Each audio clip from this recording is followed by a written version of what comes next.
তো নমস্কার বন্ধুরা। এর আগের ম্যাচের প্রেডিকশান আমি দিয়ে দিয়েছি, অলরেডি ওটা আপলোড করে দিয়েছি। পাঞ্জাব ভার্সেস হায়দ্রাবাদের এর পরের ম্যাচ আছে, যেটা আজকের ম্যাচ, সেটা হচ্ছে সিএসকে ভার্সেস দিল্লি ক্যাপিটালস। তা আজকে সিএসকে আর দিল্লির মধ্যে কে উইনার হবে, লাস্ট পর্যন্ত ভিডিওটা দেখতে থাকুন। আমি পুরো ভিডিওটায় ভালো করে বলে দিচ্ছি, আর কে কোন প্লেয়ার কীরকম চলবে না চলবে সেগুলো আমি ডিটেলসটা দিয়ে দিচ্ছি আপনাদেরকে। আজকে ব্যাটিংয়ের দিক থেকে সিএসকেতে দুজন ওপেনারের মধ্যে যে কোনো একজন 60-এর উপরে রান করবে, সেটা সঞ্জু স্যামসংও হতে পারে আর ঋতুরাজ গায়কোয়াড়ও হতে পারে।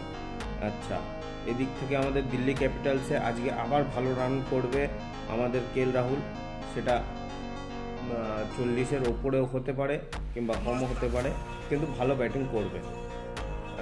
সমীর রিজভি যে অলরাউন্ডার আছে